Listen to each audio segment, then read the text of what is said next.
this is hole one. It's 128 meters with a slight uphill. It's not the narrowest fairway, but it narrows towards the end and there's out of bounds on the left, which means if you're a professional player, you have to consider the fact that a right-handed backhand is fading towards the out of bounds.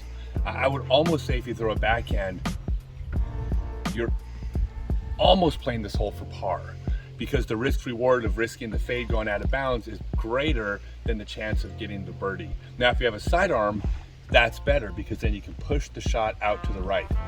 Now, there is not an opening to the right of the fairway, so if you get the distance but you fade too far right, you're just pitching up anyways. So if you want to get to the hole, you have to thread the needle at the end, but sidearm over a backhand all day.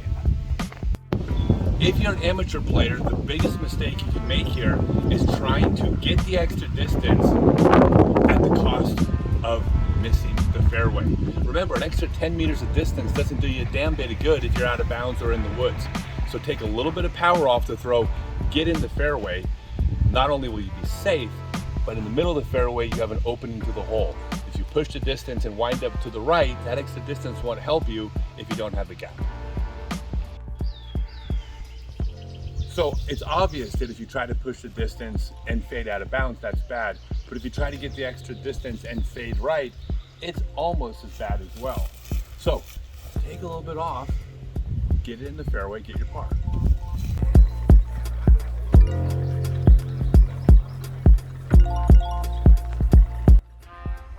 There are no tricks here on hole 2. This is just your basic, standard sidearm.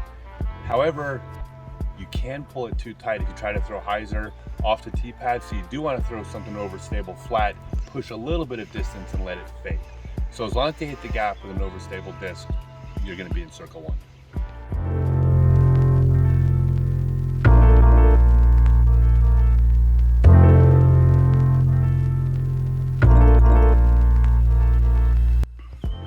So this is a par 4. Obviously, this is a placement shot.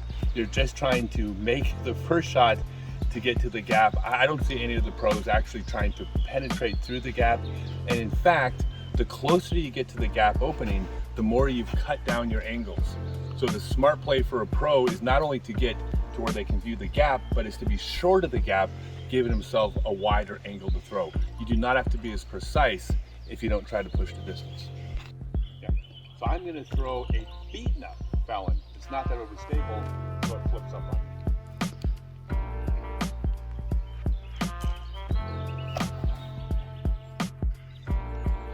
If you get a good landing, you're definitely thinking attack this hole, you're going to try to get a birdie. However, a backhand Hyzer, it's a bit deceptive because you will fade in early almost certainly if you throw something overstable. So if you want to throw the backhand, you need to throw something understable that's going to turn up, Hyzer flip and penetrate forward, or a sidearm Anhyzer that flexes forward. But you need to end its flight forward, not to the left. You need to shape your shot on this one. It's very tricky. One of the biggest mistakes players make is they automatically think they're going to attack the second shot of a par 4. That is not the case on a hole like this. Yes, if you have a good drive and you have the power, you're thinking birdie. If you don't have the power with a good drive, you're definitely thinking push the fairway for an easy par. But if you're anywhere but a perfect position, the biggest mistake you can make is to try to get tricky or fancy. These trees are a hazard, but not only are you risking hitting a tree, you're risking kicking into the woods and taking 2 more shots to get out. You're risking a lot of strokes to be too aggressive if you did not throw a great shot. So if you are not in perfect position, the best thing you can do is concede that you can't be hyper aggressive on the next shot and just push the fairway as best as possible from where you are. Don't be committed to what your second shot's going to be on the tee pad. Make the decision about your second shot when you get here. So one of the tricks to playing the par 4s is not to look at the entire hole, but you need to break it into separate parts. So forget about the end of the hole. All you're looking at is your first shot, trying to get to the gap.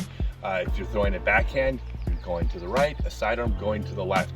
It's absolutely a Hyzer all day. Don't worry about trying to flex one out that penetrates forward. That's not the goal. You need to break this hole up and just think one shot at a time. And your one shot is what's going to get you around the trees, over the lake, into the open.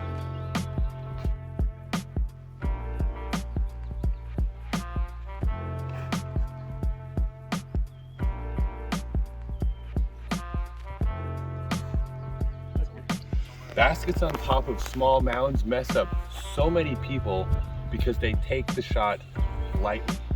There's basically two options here when basket's on a mound. Number one, don't be afraid to not put it under the basket. If you're 4 meters away at the base of the mound, you're gonna make the putt. You have a flat ground, it's very safe. If you're committed to landing on the mound, you need to consider the angle of the disc when it lands. As long as you land the disc at the same angle the mound is, you're gonna be fine. But the mistake players make is they step up, they take it lightly, they throw under the basket just like they would if there was no mound. The disc hits at an awkward angle, picks up and rolls away. That can happen to anybody if you're not thinking. Hole 4, par 5, it's long. You need to hit the initial gap here and then another gap. You need to penetrate forward, penetrate left. Don't need to think about any of that off the tee pad. This is one of those holes that's deceptive and could lull some players into the idea that they want to throw a sidearm because it looks like the tunnel fades to the right. But your landing area is razor thin if you're trying to throw a disc that you don't want to fade into the woods. To the left, there's a reasonable sized landing area if you throw the backhand. So the smart play is to take a little bit off, throw the backhand, let it fade into the large landing area, assuming you hit the first gap.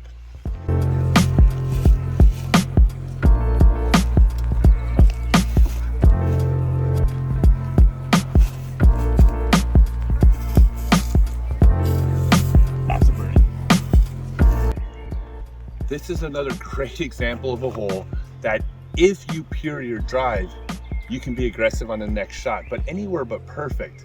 The best thing you can do of any skill level is just get your disc into the opening and get up and down and take your par. It doesn't matter where you are in the woods here, you can pitch out and still save par. Par is fine. Don't double bogey because you're trying to be a hero.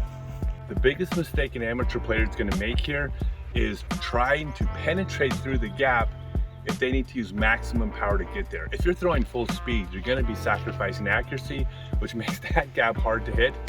Take a little bit off, land short of the gap, but in the fairway. If you're in the fairway, you can hit over the landing area into the next fairway and you can still get your par.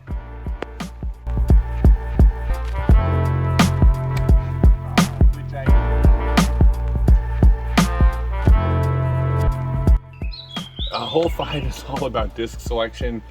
You cannot throw a disc that fades at all here. You're not going to get to the hole if you do, or at least it'll be really, really tricky line. You just got to throw a disc that flies straight, probably a mid-range, hit the fairway. If you get it flat, it's downhill. It's going to have plenty of glide to it. So a 90-meter throw is going to go 110 meters. Just got to get the mid-range flat and you'll get there.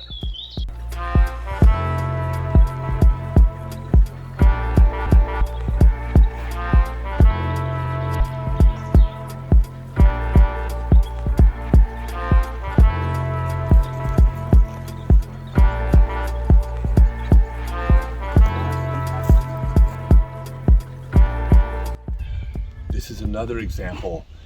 You do not gain anything with an extra 10 meters of distance if you're off the fairway. Drivers and high-speed drivers fade. Mid-ranges fade less. You're gonna have a lot more success if you take your mid-range and you just keep it in the fairway. If you land your drive in the fairway, you're gonna par this hole.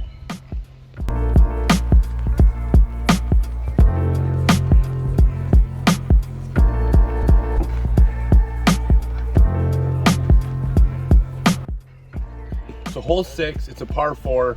The natural strategy for a pro would be to penetrate as far as possible. The farther you get, the shorter the approach shot. However, there is a bit of a point of diminishing return here because if you get past the rock, you're going to have a more difficult stance going up. Just shy of the rock, it's an easier stance, and even short of that, you have a flatter stance. So some of the pros may opt to land short to give themselves a flat run up, even though they're adding.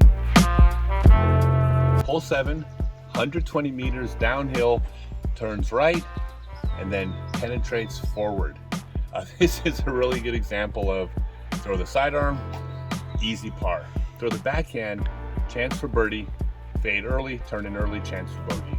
So really it's just a question of risk reward based on your skill level. I'm thinking most pros are going for a backhand and attacking it though. Got to get the birdies on this course when they're there.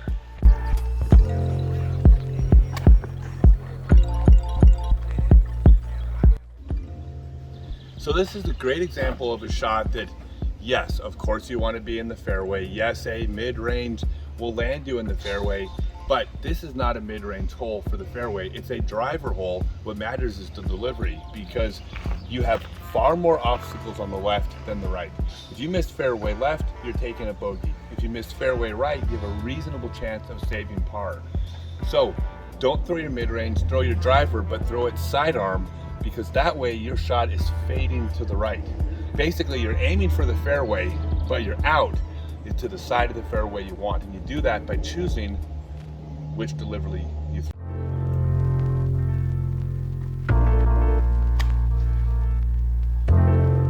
Back, baby.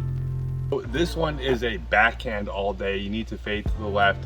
But again, like many of the holes out here, you can't just throw and fade. You need to be penetrating forward, fading as little as possible. So disc selection matters. You need something that doesn't fade a lot, but will turn up and penetrate on a Hyzer club. Hole 9, 245 meters. And the strategy here is obvious. Throw it as far as you can. Now you do have a couple options. One is if the grass is trimmed, it's definitely, you're going to get more distance with a roller. So consider that as an option for sure. The only problem with throwing a backhand roller is the same problem you would have throwing a sidearm, which is if you fade to the right, you add the obstacle at the end of the flight. As long as you're to the left, you're almost obstacle free. So I would definitely throw a backhand either way, but yeah, this is probably a roller.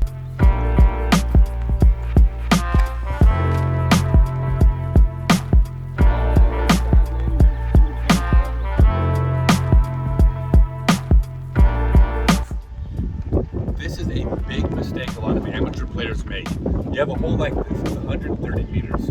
If you can't reach the hole, or if you can't throw even 120 meters to get into circle one, don't throw this as hard as you can. You have nothing to gain by throwing full speed and throwing out of bounds when you can take a little bit off, throw 90 to 100 meters, and have an easy par no matter what.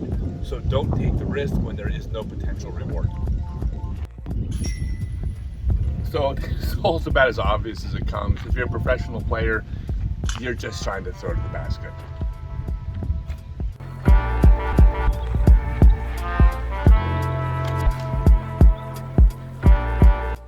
So this is kind of a fun break from all the strategy because you pretty much get to tee off and just throw as hard as you can.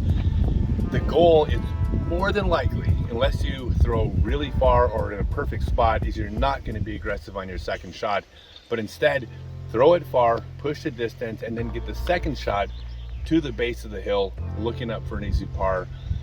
If the trees are in play, the OB in the middle of the fairway, there is no benefit of pushing it far because you're not going to get to the target from that far away anyways out in the field. Take a little bit off it, throw it short of the trees, you have a little chip shot to the base of the hill.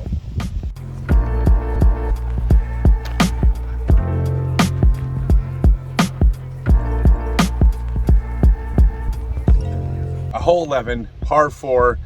If you have the power, you risk pushing the disc too far towards the gap, and if you're not right at the gap, you are not going to have an angle to the hole. This is another example of a shot that if you pull back just a little bit away from the gap, you give yourself better angles to get there. But really this is about getting to the right and not pushing far up the hill to the left. So normally on a hole like this with all the out of bounds, the recommended play for the amateur would be to play more conservative. I would disagree with that strategy in this rare case because if you try to get too tricky by playing too conservative, you're putting the tree in play, you're putting short OB in play, and you're not really gaining anything. If you play too conservative but you can't get up and down from your shot anyways, then you've gained nothing by being conservative. So I think on a hole like this, I would actually recommend that you play a little bit aggressive and just accept the fact that some of your shots are going to go out of bounds, but some of them won't. And on those shots that don't go out of bounds, if you're playing aggressive, you're gonna get a par. So you play a 4-round tournament, you throw a 1 or 2 OB. Okay, you take a bogey or 2, big deal. If you try to play conservative, you might take 3 or 4 bogeys in 4 rounds by playing smart. So I would say, let it rip here.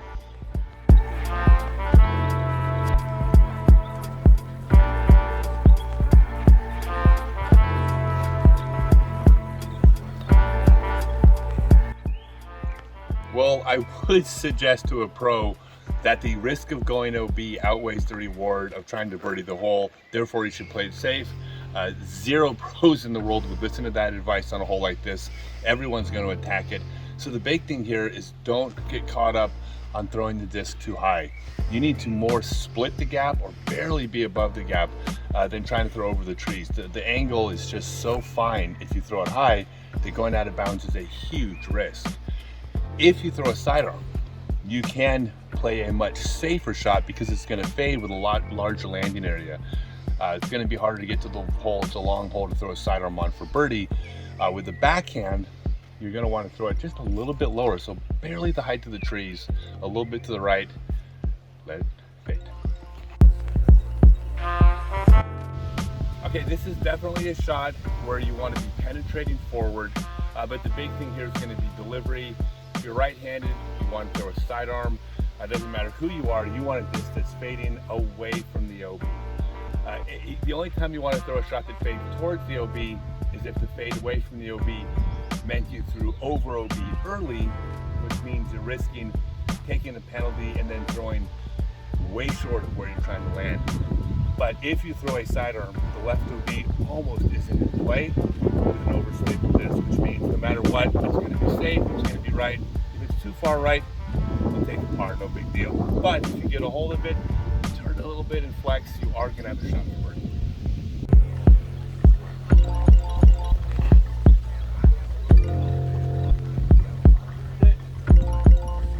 This is a deceptively tricky approach shot because it looks like a backhand, but it's really not. It's a really difficult hyzer flip to penetrate that far forward and not fade left. Really, this is a sidearm and hyzer flex shot. You want to turn it over, have it stall out so it penetrates forward at the end of its flight.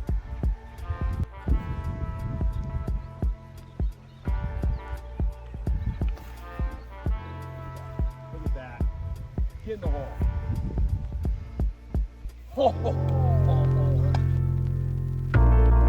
At first glance, hole 14 seems like a sidearm throw, but most of the pros and most of the amateurs should be throwing a backhand here. Don't throw something extremely overstable just because it looks like it's a fade. This is actually more of a hyzer flip because of the forward penetration, a common theme on this course, but you need to end going forward. A disc with a high fade, you have to be so precise on your angle. A hyzer flip disc, you don't have to be as precise, you're more likely to execute the shot.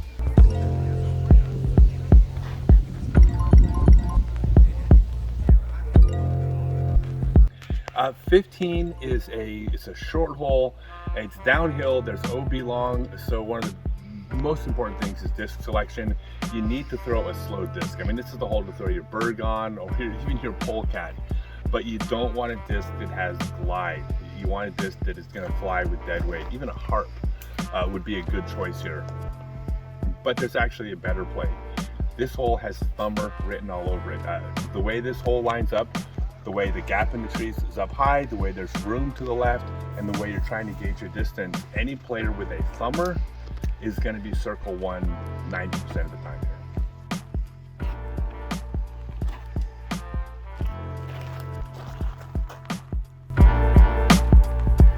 Another perfect example of a hole where if you're too aggressive and you throw the disc too high or try to get too much distance on your drive or your second shot, or maybe even your third shot, you're going to risk going out of bounds. In fact, you're going to throw out of bounds more frequently than you will gain a stroke because you got that extra 10 or 15 meters of distance. Keep it low, throw it on the fairway. Keep it low, throw it on the fairway. It's a par 5. Fairway, fairway, fairway putt is a birdie, and if you're an amateur, fairway, fairway, fairway, fairway putt is a par. Nothing wrong with that here. The temptation on your shot when you're staring at the dog leg is to try to make the corner. But that's just another example, just like off the tee pad, where if you try to bite off too much, you gain a little bit of distance, you're putting out of bounds in play. It's a huge landing area off to the right. Unless you have a reason to be playing super aggressive, penetrate forward, make sure you're at the gap, make sure you're staring up towards the target, take the out of bounds out of play, you still got a shot at birdie or par.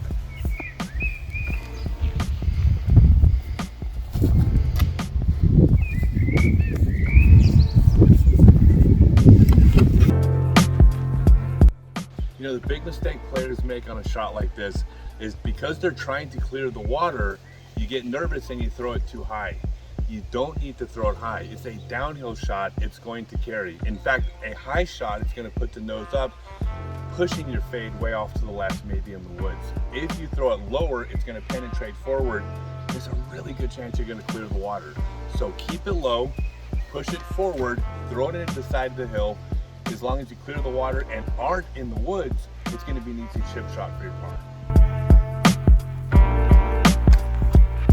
Those shots where there is plenty of trouble to get into, but you really can't think about it. You just have to attack this hole. If you hit the gap, you have a putt for birdie. If you miss the gap and you're in trouble, you deal with it when it comes up. But there's no real strategy here to try to avoid trouble. I mean, really, you're just throwing at the target. Hole 18, the key to this hole is obviously to hit the gap. You all know that. What you need to do though is you have to keep it low. If you miss the gap, you're in trouble no matter what. But if you successfully hit the gap, but you've also thrown it high, you're almost certainly gonna fade into trouble one side or the other. So if you hit the gap, you want the reward of hitting the gap. If you throw low and hit the gap, you're gonna be at the base of the hill, easy par, you go into the clubhouse holding your head high. At least you know you conquered hole 18.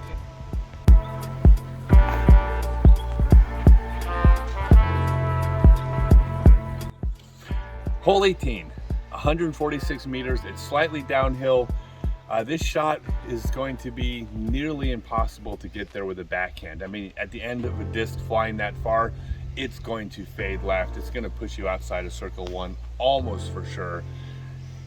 The line is for a sidearm, but 146 meters, even slightly downhill, is a big ask for a sidearm. So if you can't reach it with a sidearm and you're going to throw the backhand, don't get greedy here. There's nothing to be gained by trying to do a Hyzer flip that misses the trees on the left by a meter, then the trees on the right by 1 meter. There's way too much trouble. You don't want to go into the clubhouse with a bogey. Yes, you can reach this hole. Most pro players, if you get a par, you can hold your head high. That's still a good score. So if you can't reach it with a sidearm, chuck the backhand out there, have it fade to the left. If you can't get there with a sidearm, give it a run. I think the key to succeeding on a course like this for a professional player is all about decision making. Look, you can't control whether or not you throw a good shot or a bad shot. You make a putt, you miss a putt. You get a good kick, you get a bad kick. That's all part of the game. I think the trouble most players will get into out here, as far as good players, is throwing shots, getting a poor result, but knowing in hindsight they should have made a different decision.